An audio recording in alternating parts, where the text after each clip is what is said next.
Okay, so this week's Parashat Vayigash. Parashat Vayigash. So we know there's a big fight this week's parasha. There's like the two kings, the two warriors, the two big personalities of the Shvatim. They come together finally at the big itnagshut, and a big clash, as we call it.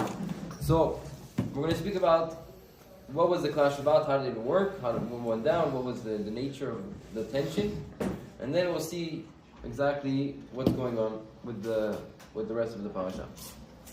So basically, as we all know, when there was a famine in the world, so Yosef, he already understood that there was going to be a famine. Why? Because he understood from Paro's dream that Paro dreamt about the cows, the small cows, thin cows were eating the thick cows, they didn't even get bigger, so that was showing hunger. And there were 7 of them, so it's going to be that there was 7 big cows, 7 years of a lot of abundance, and 7 small cows, which showed years of hunger, and that even that there was going to be hunger afterwards. So therefore, Yosef understood that what we had to do is that we had to take store. He had to store a lot of food before the years of famine were going to come, and this famine was going to be on the entire world. So therefore, Yosef, as he interpreted Paro's dream that way, he made himself second to the king. How? Because Paro decided that since you have the chokhmah to interpret this dream, so therefore you're going to be the one that's going to take the place, to be the one that's going to store. It's going to take care of all the business, everything. He's going to be the second to the king, and he took off his kabat, he took off his ring, his signet ring, meaning that everything goes by Yosef, and Yosef became really the big leader of Mitzrayim.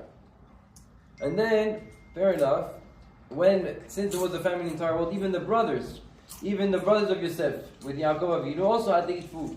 They also had to eat. So what happened? They said, okay, Abba, we have to go down. We have to get food. We heard that in Mitzrayim there's abundance. There's someone that's in there that's giving out food, and we have to go buy food. So they make their way down to Egypt, and their father says, each of you go through a different entrance. Don't go through the same entrance. Why? Because the Shvatim were very big. They were very handsome, big people, and if they were all coming through one entrance, they would think they're going to be attacking Egypt. So they came through different entrances to not distress the people. And Yosef, he was receiving all the passport control. He was receiving all the news. He was waiting for his brothers to come. When are they going to come get their food? They're going to have to come. And then my dreams that when Yosef dreamt of the 12 stocks, and the 11 were bowing down to his stock. So he's waiting for those dreams to come, because the dreams of the stocks was basically saying what? That Yosef is the one that's going to be giving them food, because the stocks represent the beans, the wheat stalks represent basic how do you say this? Food, basic resources. Nourishment, exactly. And since the 11 wheat stalks are going to bow down to his stock, that means that the 11 brothers are going to be dependent on him regarding the food. So Yosef understood, and he's waiting for this to come. He finally understands that this was the dream, and he's waiting for his brothers, and they come, and he sees passport control. Yehuda, Shimon, Levi, they're all entering different entrances.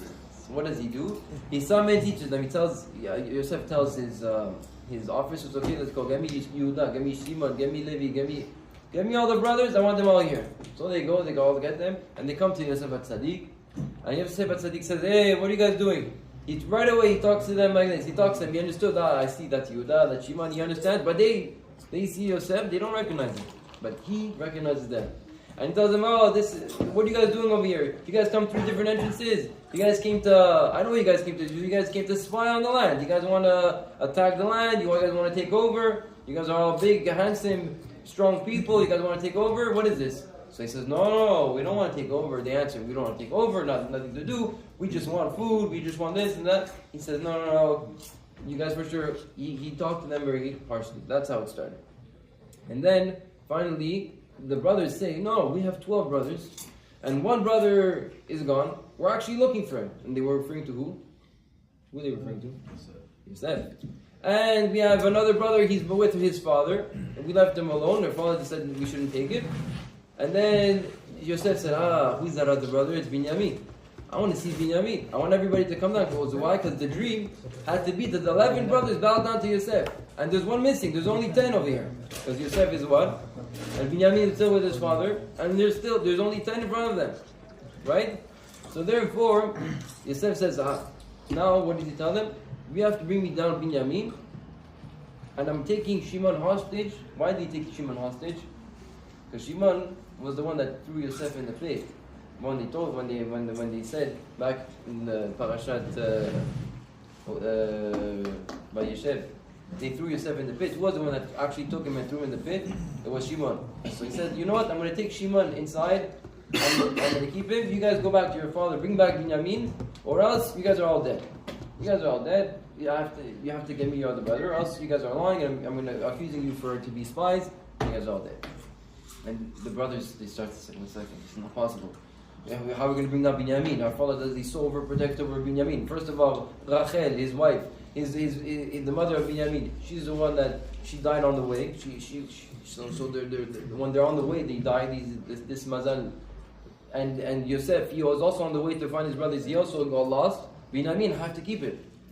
And they knew that Yaakov really loved Rachel. That was his main wife, and the son of Rachel was Binyamin, and it was his only last child from Rachel.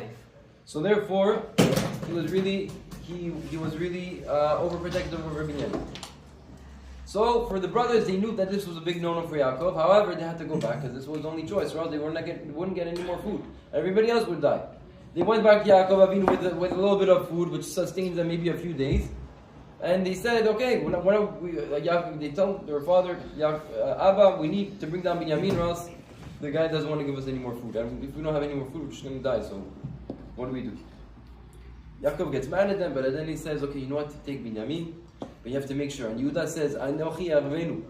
Yehuda says, I'm going to take responsibility. If anything happens to Binyamin, trust me, it's on me. I'm not going to be calm, not in this world, not in the next world. That means you're going to have, I'm putting myself on the line. So Yehuda, he takes responsibility over Binyamin, and he takes Binyamin back to Egypt. Here they come, and Yosef sees Binyamin. He sees all the brothers of Binyamin, and he's very happy. He greets them in. Come, wash your feet, have a bed. He put them in his own house, and he set them up. We're going to have a nice banquet, a nice, evening meal, whatever it was, and he was all nice to them. So all of a sudden they see Yosef, this ruler changed faces. All of a sudden he's nice. And then they see finally Binyamin. They see, he says, he asks them about him, how have you been? So he says, Binyamin, he says, yes, now I'm married, I have 10 sons. And Yosef asks him, what are these names? And he gives him the names. And all that, he's all nice with Binyamin. And then, after they finish eating, he gives them food. He says, okay, now go back to your father. And then he tells Menashe, Yosef tells his son, Menashe, his older son, he tells him, take this gavia, take this goblet, and put it inside a sack of Binyamin, low-key, and then when he's going to go, they're going to start going, maybe 6 hours into their road, go run after them, and bring them all back. He stole my cup. So fair enough, Menashe puts the goblet inside the cup, then they say bye-bye, everything's nice, very good. And then 6 hours later, whatever it was, Menashe goes running after them. He says, "Who stole my master's cup? Who stole?" They're like, "What do you mean? We didn't take anything." So they go, "You know what? We're gonna check each bag." And they open each bag until they get to Binyamin. Binyamin was the youngest one. They get to Binyamin. They open, and fair enough, they see the cup. And Yehuda's like, "Oh my gosh, this is Binyamin we're talking about. It's finished." So they all come back. They come back to Yosef, and Binyamin, he's there with you, and Yosef says, "You know what? I'm going to take Binyamin. He's going to be my slave. Everybody go back up. Binyamin's mine. Everybody go back up, and everything's okay." And Yehuda says, "No way." And this is where we start this week's Parashat Vayigash. Yehuda comes, Vayigash lav Yehuda vayomar bi Adoni. Take me instead. That's what Yehuda starts to say. Now, very interestingly, we have to understand that in the Midrash, it says how there was the exchange between Yosef and Yehuda, and Yehuda starts to roar at him, and at the point where the hairs of his chest came out and they were like swords. That's how angry he was, and there was blood coming out of his eyes. At the point that he was so mad, that means that Yosef knew that at this point, Yehuda gets at this point, it's finished. The world is destroyed. There's nothing that can stop Yehuda. And he knew that at that point he had to say that who he was. He had to divide the whole plot. But you see a few things. You see what happens in the story. Yosef tells Menashe, he says, Menashe, go and touch Yehuda on the shoulder, go like this. And Menashe goes and he touches him, and Yehuda calms down. That's not what I heard. What I heard that he put him in the ground. No, I don't know exactly, but this is what I read. Maybe there's different versions, but I'm not really bringing the point of exactly what happened. No, just because that calmed him down because he realized that if someone like that could have put him in the ground, must be someone that. Yeah, no, this is the point I'm going to do. That when Menashe was able to put him down, so you see that Yehuda said, 1 second, this guy is not Mitzrayim, he's not a Mitzri. He's from our house. He's from our family. There's a special power over here, and there were special powers. Yehuda was taking rocks and he was throwing them and he was crushing them. He was eating metal. He was flattening metal with his teeth. They were going at it. They were going hand to hand. Menashe and Yosef's son was doing the same things. Like you think you're cool. You think you have powers. Look at us, bro. We're the Avengers, bro. We're something too. And what happened? So when Yehuda saw that this Menashe was doing the same act, he was able to calm him down. He says, okay, there's something on. He calmed down. And then Yosef said who he was. And Yosef, Haod Avichai. And then, so the question we have to ask, how come Yosef is able to go against all the brothers? You see, Yosef is one person against 10 of them. Johnny, 1 second. Yosef, he's there, he's not afraid. They're going crazy. All the brothers over there are going crazy. They're all screaming at the king. They're able. Shimon and Levi was able to take out the whole entire Shechem. And you see, Shimon and Levi were able to take down the whole entire Shechem. And over here, they're not able to take down Mitzrayim. You just in the Midrash, I'm not going to go through all the points that the Midrash brings over there. I'm not going to go through all the points that the Midrash brings because there's a little points, so it's going to take a lot of time of this story. But it's very interesting. If you want, we could do it on a different time. But you see something very interesting, that Menashe, the son of Yosef, and Yosef was able to go against all the brothers. Where did he get the koach? How did Yosef get this koach to be able to stand against 10 of them? He's one. Okay, he's from the Beit Yaakov. He's from the house of Yaakov. He has some kind of power, but he's one against 10. So still, you shouldn't come and start fighting you shouldn't start standing up against Yehuda and the 10 brothers. And how did Menashe, this question, how did Menashe, the son, he's like a grandson of Yaakov Avinu, how can he have the power to stop Yehuda? Like, bro, the Yehuda is like the king of all the brothers. How can Menashe take him down? He was the strongest, no? He was the strongest, he was the king, he was the leader. Yeah, but he wasn't the smartest. We'll talk about that after, okay? There you go. So, how can it be? This is what the whole entire shiur is about, and this is probably what the entire life is about also. This is very interesting. Question. After this whole story, after Yosef reveals himself, what does he say? He says, Ani Yosef, Haod Avichai. And it says, they were afraid of him. They were embarrassed. And then he says, Gishu na elai. He says, come close. Ani Yosef, Asher machartem oti Mitzrayma. I am Yosef that you sold to me. You sold, and I came down to Mitzrayim. What's this? Ani Yosef twice. Why Ani Yosef? I got it. You're Yosef. Why Gishu like come close?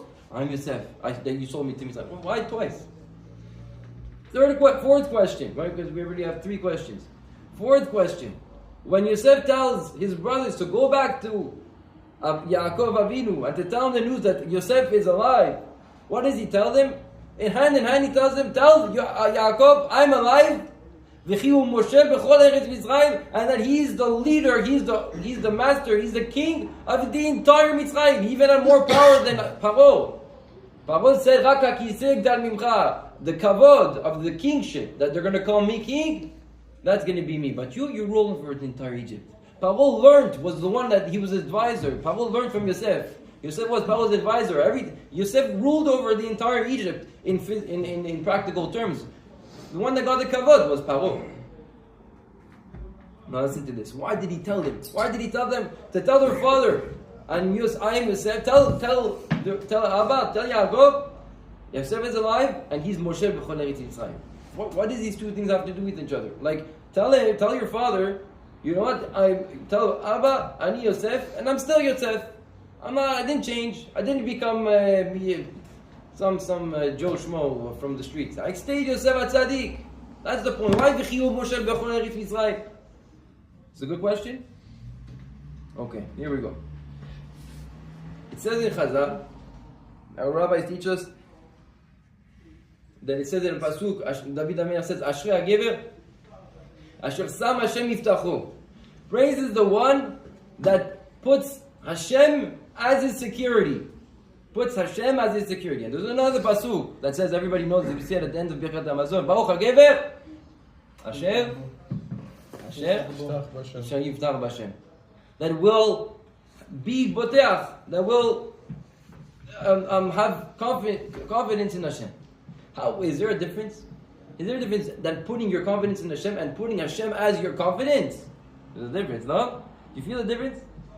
Now, Yosef HaTzadik was the one, not that he put confidence in Hashem. That means he thought maybe I have some koach, and some of it I'm going to give to Hashem. It depends. If I'm in trouble, if I'm in trouble situation, I put myself in Hashem. If I'm not in trouble, if I have it under control, I have bitachon in atzmi. I have my self-confidence. But if I'm not in control, I put my confidence in Hashem. But a person that puts Asam Hashem yiftacho, that all his confidence is always Hashem, no matter what, that's much higher level. And what they say about Yosef is Ashrei HaGever Asher Sam Hashem yiftacho, not yiftach. Not that sometimes he's boteach. Sam Hashem yiftacho. That he puts Hashem as his bitachon. That means he's nothing. He's completely nullifying himself, and Hashem's always taking in everything. Because Yosef had a lot to be mitgayeh about. Yosef, we spoke about this last time. Yosef had a lot to be haughty about. He had a lot to be arrogant about. You know, he was the king. He was the ruler of entire Egypt. But he still, at every point, he was boteach b'Hashem. How do you know? Because when it came to the brothers, he didn't take advantage that he was on top of them. He didn't take advantage that he had more power than them. He took it. He said, "You guys sold me. You guys sold me to Egypt. Don't worry. You guys thought of one way. Hashem thought another way. That's it. That's the end of the story. He took everything objectively. Everything's Hashem. He never took advantage of his brothers. What he did do is try to make his brothers understand that they did something wrong. They did something wrong. Why in the Mechirah they did something wrong? Because they didn't treat him properly. They didn't treat him properly. But the actual deen, were they allowed to sell him or not? That's a whole different story. But the way that they sold him, the way that they treated him, they hid him and all that, all the extra stuff, that's what they did wrong. And that's why they got punished. Didn't they throw him in a hole or something? They threw him in a pit. In the hole, and then they sold him. Exactly. C'est ça. But this was allowed. We can talk about this. Yes, we can talk about this at a different time. The problem was. Je peux te prendre, te jeter dans un trou et te vendre aux Arabes. No. So exactly, we can talk about it. We can talk about it, what happened in the backstory. We can talk about kidnapping people. We can talk about it in the backstory. But the point of this week's parasha is to say something else. So he says like this. So going back to us, why did Yosef have more power? How come Yosef had more power than the rest of the brothers? Why was he able to stand? Why was Yosef not afraid? Yosef was not afraid of the 10 brothers because there's a confidence that people build when they're in a group, and there's a confidence that people build when they're alone. The brothers were always they were always chilling, right? They were at their parents' house, they were learning, they were doing things, they were always okay. They didn't have their brother Yosef because they didn't like him, so he wasn't around. Everything was okay. But the power of a group, the fact that they needed each other, they were interdependent. The fact that they were interdependent on each other, codependent, interdependent, everything you want. Codependent, the fact that they needed each other to be a group. We're the brothers, we're the Onesinu la Mafia, we're the fact that they were dependent on each other is what gave them less power as an individual. Yosef, you know what he went through. He was alone his entire life. For 25 years, or 20-something years, he was alone. From the day they sold him, he was with Egyptians, and he was with Arabs, and he was with Midianim, he was with all the goyim of the world, he was sold as a slave, and he was just always alone throughout his entire journey, and he was facing challenges one after the other, and these challenges made him strong, and made him strong from within, alone. And that's what life is about. Life is about that all the challenges that you go through are here to make you stronger and not dependent on anybody else around you. And that's what Yosef. Yosef was not codependent, didn't need anybody, he was alone. And who was he with? Hashem. Yosef, everything that he went through taught him one lesson, that Hashem is everything, and as long as I have Hashem with me, as long as I keep my teeth good, I keep my part of the story, I keep my part of the deal, Hashem is going to keep his part of the deal, and we're always going to be together no matter what. Whether it's a bright day, it's a rainy day, whatever it is, whatever comes in the way.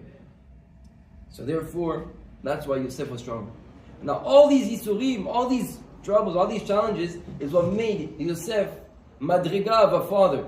That means that Yosef's two sons were actually each Shvatim. Yaakov says, Ephraim, Menashe, ki Reuven, Shimon, Yuli. They're going to be like Shvatim. That means Yosef, throughout his all challenges, didn't just make him strong inside, but he made him up a level of becoming a father, like an Av of the Am Yisrael. And that's why Menashe was able to take him down. I didn't understand. Because Menashe was like a Shevet. It made him a better father? It made him like a father. He was one of the brothers, but he made it, since he went through everything he went through, all the troubles. He became the leader of his like brothers. He became like one of the forefathers, like a higher level. Okay. There's a level of the brothers and there's a level of the father. For example, we have 7 midot. We have Chesed, Gvura, Tiferet, Netzach, Hod Yesod, Malchut. Right? We have Avraham, Yitzchak, Yaakov, Yosef. Yosef wasn't the firstborn. No. But we have Yosef. That's the continuation. It says in Parashat Toldot, Ele Toldot Yaakov, Yosef, right? What didn't it say? The children of Yaakov, and it says only Yosef. It's not just Yosef, it's all the rest of the brothers. However, Yosef was the main. Yosef was the continuation of his father. He's the one that il a pris le flambeau. Now, here's where I come to the next level. In Yaakov Avinu, there's 2 Shem. There's 2 names that Yaakov Avinu has. What are the 2 names? Ben, Yaakov, and Israel. What's the difference between these 2 names? One's a savior, the other one is something else. Yaakov is the name that is when we're B'tzara, when we're in pain. Etzara hi Yaakov, umimena yivashia. When we're low, we're called Yaakov. When we're high, we're called Israel. There's two brichinot, there's 2 aspects. This is where Rav Dessler explains this. Rav Dessler explains this. He says that these 2 aspects, the Bnei Rachel, the sons of Rachel, were the ones that took out from Yaakov, and the sons of Leah were the ones that took out from Israel. Yehuda came from Israel, this aspect, and Yosef came from Yaakov, the aspect of Yaakov, because he was from Rachel. Because Yaakov represents the time of Nisayon. Yaakov represents the time of where it's challenging, and still you have to keep your emunah when you're in the challenge. And Israel represents the Geulah. Israel, the Bnei Israel, this name of Israel represents the time when we're going to be with the Beit HaMikdash. And Malchut, Yehuda. And the other aspect, Yaakov, is Malchut Yosef. And what's it about Malchut Yosef? The Malchut of Yosef is coming here. We have Mashiach ben Yosef, Mashiach ben David. Mashiach ben Yosef is coming to do what? To prepare the Geulah. That means everything that has to do with preparation, everything that has to do with suffering, everything that has to do with challenges, everything that has to do with making the Geulah possible, that's all Yosef. Everything that has to do with the actual Geulah, the actual Mashiach, the Beit HaMikdash, the actual kingship of when Hashem decides, okay, the Malchut is going to be in Yehuda, and that's when the Jews are going to rule, that's all Yehuda. But Yosef is all making it possible. And this is what we see in this week's parasha. That Yosef is Moshel B'chol Eretz Mitzrayim. Because Yosef, when you prepare something, people prepare events. Okay? You see what happens when they prepare, you come, you see, there's nice drinks, there's the chips, the thing, whatever, there's a bunch of preparations that people do, but nobody sees the preparation. The gushers, the candies, there's the seminars, there's a bunch of things that when you come to an event, there's preparation. But you don't see preparation, you see the Geulah of the preparation. You see the fact that the preparation is done. The final result. The final result. So, Yosef is coming to prepare the Geulah. He's coming, Yosef is thinking so much in advance, says Rav Dessler, so much in advance that what was the famine? Yosef said, I know exactly why the famine came. You know why the famine came? Because later on, when the Jews are going to leave Egypt, they're going to go out Bechush Gadol. It says in the Nivuah, the time already from Avraham Avinu, way back, that they're going to come out Bechush Gadol with a lot tons of cash, tons of jewelry, tons of everything, gold, silver. And where's it going to come from? Yosef said, you know what? I know exactly where it's going to come from. The entire world's going to be in famine, and I'm going to collect all the money from everybody, because I'm going to have all the bread. I'm going to have all the everything that they need. I'm going to have the resources. I'm going to become rich. And Yosef took all these riches, and that's why when the Bnei Yisrael, Yaakov, came down to Egypt with all his kids, they all migrated to Egypt. They grew families. They grew. They went through the Galut of Mitzrayim, and they came out thanks to Yosef. Egypt got much more richer, and they came out with all the riches of Egypt thanks to Yosef. So Yosef is here. He's preparing the Geulah. And Yosef is not just preparing the Geulah, he's also preparing how to go through the Galut. Yosef, he didn't change his name. There was 3 mitzvot that they didn't leave. That the 3 mitzvot that they were zochet to leave Egypt. What were the 3 mitzvot? They didn't change their name, their identity. They didn't intermarry. They didn't intermarry in Egypt. And what was the third one? They kept their name, they kept their clothing, and they didn't intermarry, and they kept their language. And Yosef also, everything. He kept his language, he didn't intermarry. That's why he says, Gishu na'elai. That's why he says, come close, Ani Yosef. And then he says, Gishu na'elai, come close. Ani Yosef, Hashem echad. What did he say, come close? He wanted to show them the Brit Milah. Why? To show that there was a sign, a way of telling how the Brit Milah looks. When they're boel Aramit, when they go with the non-Jewish people, there's a way of telling through Ruach HaKodesh, whatever it was, they were on the level to understand.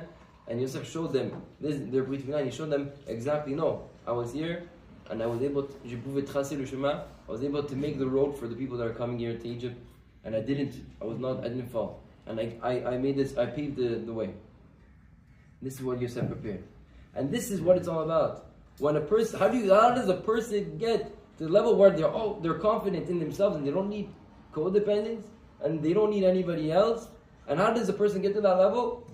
It's through being alone, putting Hashem as your security. That means Hashem, it takes over inside. You tell, that's it, Hashem takes runs the show all the time. And it comes with doing the things in hiding. It's news. That was just what I said. Because the preparation nobody sees. Nobody understands the preparation.